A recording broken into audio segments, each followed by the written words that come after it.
Okay, so are you obsessed with the new Fallout television show? Are you somebody who played Fallout 3, Fallout New Vegas, Fallout 4, any of the Fallout games? Well, then join me, fellow Vault Dwellers, as I break down some books I can recommend that try to capture the spirit, the tone of Fallout, some books that are sort of the inspiration for the series. This is the Fallout Syllabus, a series of book recommendations that all kind of relate to the Fallout series, that all kind of capture the same energy, and that I can recommend to you that you can check out to expand your knowledge, expand your understanding of that world by experiencing some content that is not necessarily the video games, not necessarily the show, that you can sort of consume on the side and feel like it's in conversation with the series. Okay, so the first book I'm going to recommend here is Swan Song by Robert M. McCammon.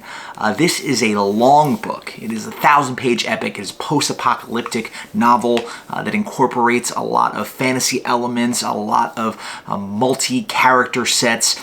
It's not the most on point tonally with Fallout, but it does sort of touch on a lot of the same themes in the same way that The Stand by Stephen King does. But it is set very specifically in a post-nuclear apocalypse United States. So that's why I typically recommend this one. If you're looking to kind of re-enter that world and incorporate some of the fantasy and more fantastical elements of Fallout. The other thing that these books really capture is the idea of these mutants, of big sort of movie cinematic villains. The storytelling here is really excellent. It is, again, a behemoth of a book. So if you're looking for a longer read, this is one that really sort of checks a lot of boxes when trying to find something similar to Fallout. So I'm going to recommend you Swan Song by Robert McCammon. The next book I'm going to recommend here is The Postman by David Brin. So The Postman by David Brin is kind of a funny sort of side quest like you might find in a Fallout game. And the reason I say that is because it's the story of a gentleman who pretends to be a U.S. Postal Service person in a post-apocalyptic United States, and he's delivering mail. The unfortunate side effect is that as people interact with him, they start to believe that the United States government may still be in existence, and he accidentally becomes a sort of arbiter of hope in the post-apocalyptic world.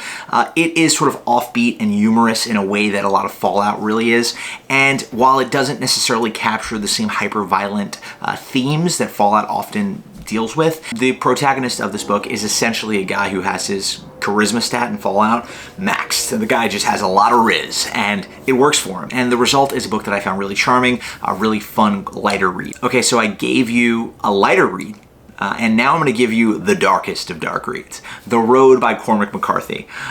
This is like Fallout, except lacking in humor completely. But if you want to be emotionally devastated, check out this book. It's a very uniquely written book. It's regarded as a classic for good reason.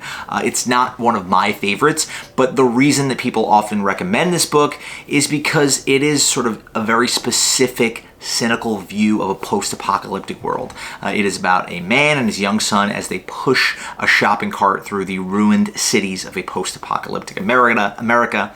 They're going through abandoned highways, burned forests. They're searching for food and safety constantly.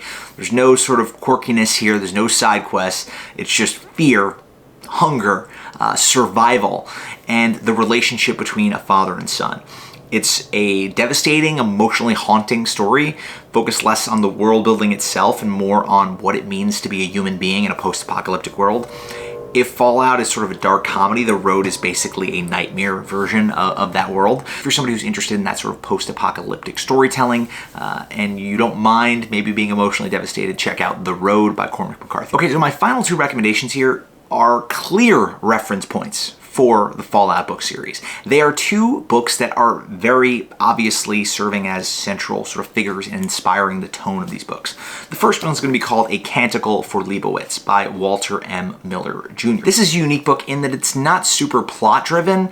It's about a nuclear apocalypse called the Flame Deluge, where monks preserve scraps of old scientific knowledge, and you're sort of moving through time and seeing how humanity keeps repeating the same mistakes over and over. Technology becomes mythology and science becomes religion. It's a unique idea mix. And the way that these ideas sort of interact, the philosophies of this book, very clearly serve as a major influence of the Fallout series.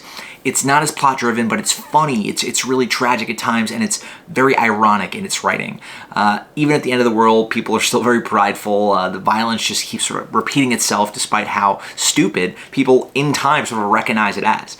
The idea of war never changing, that is so present in so much of Fallout storytelling, kind of derides itself from this book and from the ideas that are at play here. Okay, so my number one book recommendation here, very simply, is A Boy and His Dog. It's a short novella by Harlan Ellison. It's definitely, at least to my knowledge, the biggest inspiration for Fallout. The tone especially, it's very dark in its humor. The moral bleakness is on full display. It's about a teenage boy and his telepathic dog, and they're walking around the nuclear wasteland. They're scavenging for food and for women, and the telepathic dog is giving sort of tips to the boy, and they have this sort of comedic relationship. And all of a sudden, the boy is tricked into going underground where there's a civilized society. You may be recognizing some themes here. And it turns out that these civilized people, the people in the vaults, if you will, are just as terrible as the people above ground, except they're cleaner.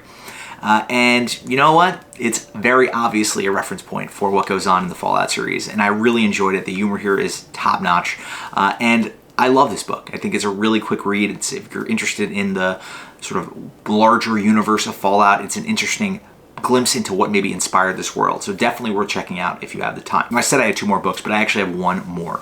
Z for Zachariah is another book I recommend. I think I actually read this book in school at some point. But this book follows a woman who is sort of surviving happily after a nuclear apocalypse, and then this man comes and slowly becomes more controlling of her, and it is another sort of devastating book, but it plays a lot on the idea of what's going on in the vaults within the Fallout series, and the idea of subjugation and trust and morals and how that plays in a post-apocalyptic environment.